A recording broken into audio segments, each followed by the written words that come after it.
the economic environment remains fairly uncertain, and how does that backdrop influence programming decisions? Are shows more likely to be picked up for additional seasons, given a potential likely slowdown in launching newer productions? How do you balance that?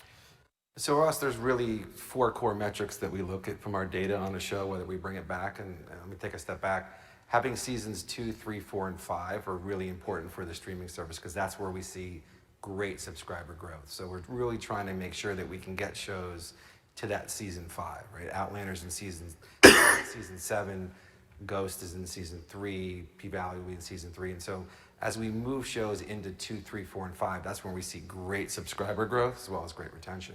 And so there's really four metrics we look at. We look at cost per 1,000 minute viewed. We look at subscriber growth or decay from episode 1. We look at completion rate, and we look at all those data, and we have a pretty good sense based on the data whether the show will grow in season 2 or it won't. And so, economic environment aside, we really have a core set of metrics that allow us to make decisions on whether we bring a show back or not. But the real value is when the show gets picked up and it's a hit. I mean, if you take a look at what Jeff has, P-Valley, it's a monster hit. And then the Power Universe, which is continuing to grow with Kanan. So you get into your 4th, 5th, 6th seasons, very profitable. Look at the success we're having with Outlander. So one of the key points coming out of second quarter earnings was all the streamers saying they were either stabilizing content spends or slowing it significantly, but the growth curve has definitely changed.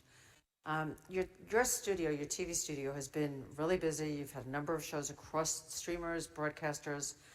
That's driven a significant amount of TV studio revenue growth.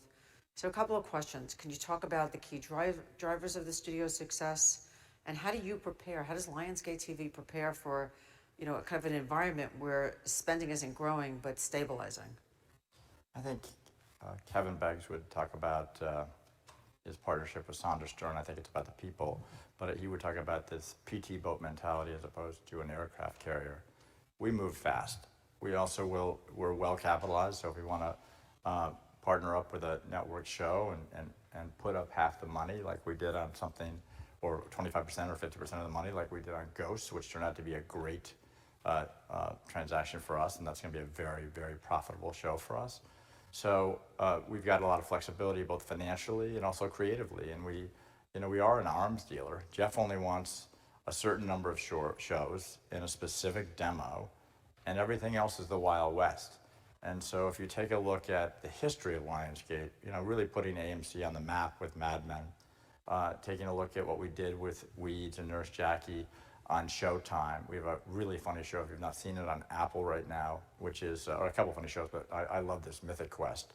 And so we've got these marquee shows on all these different platforms. Look at HBO Max. Julia is fantastic. And Julia Childs and again, we're licensing our shows to everyone. And because we're willing to write checks and participate financially, we get significantly better deals than others, particularly smaller competitors. And how have the economics changed? Is it more cost plus? Is it deficit? Has it moved away from deficit financing? Some. There are some shows at the right budget will take a cost plus deal if it's a giant budget. But I think that there is what we've done a great job doing is retaining rights on just about everything. I mean, we just carved out a window that when we had Pop TV, which we owned with CBS, and there's another bite at the apple for us with Schitt's Creek. So we're very good at carving out rights. On a related question for Starz, I mean, you guys had a big uptick in content spend in your last fiscal year. Feels like that's going to grow more modestly this year. Are you happy with with your content spending levels? Yeah, Jeff, are you happy with the amount of money you're spending? Sure. Look, I think as we talked earlier, the goal was to line up content for the 2 core demos so we didn't have any programming gaps. Right? The data shows that if you watch 2 or more Starz originals, your lifetime value is 4 times longer than if you only watch 1. And so when you have these 2 core demos, the goal again is to put shows on air 52 weeks a year every week for the 2 core demos. And so where we are right now kind of completes that programming loop. We've got a couple shows So if you look at our TAM domestically, which is the female audience, we think there's about 80 to 90 million households that we can actually go after, and we're probably, a quarter way there at this point. But there's a lot of opportunities still there. So when we've shored up, churn in the programming slate for those two core demos, where do we go next? We have a show in development that's moving very quickly toward green light called Madonnas of Echo Park.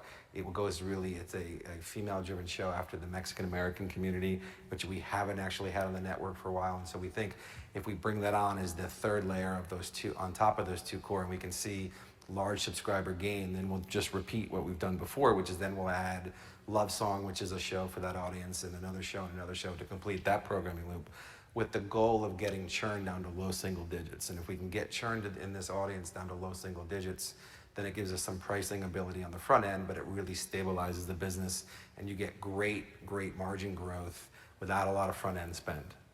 Right, so churn to the low single digits from like what level now, roughly? We're teetering around single digits right now. And so we've gone, I think we're probably in inning 4 on the streaming business, but a lot of our peers are in inning 2. So we've gone through a lot of that, that data analytics and churn and scheduling programming to bring churn down. And so we're really thrilled. Every month it continues to come down. And I think once we get to that low single digit number, then we really start to have some pricing ability on the front end. Right, and you may have alluded to this in your response a minute ago, but your subscriber growth has been way above like many of your peers, right? You grew 400,000 net adds in the last quarter. What do you think? Is that attributable to the couple of shows that you were just talking about, or do you think it's sustainable?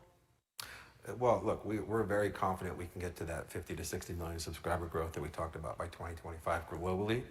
I think there's a couple things that we did very early on. We launched our direct-to-consumer business in April of 16, which was we built a retail organization inside the business. And so we've been a wholesale business our whole life, where we make a show, we put it on a cable network, and the cable company would grow or not grow. But we really were very far removed from that consumer. When we got closer to the consumer and we got the first-party data, we really started to understand who our consumer was.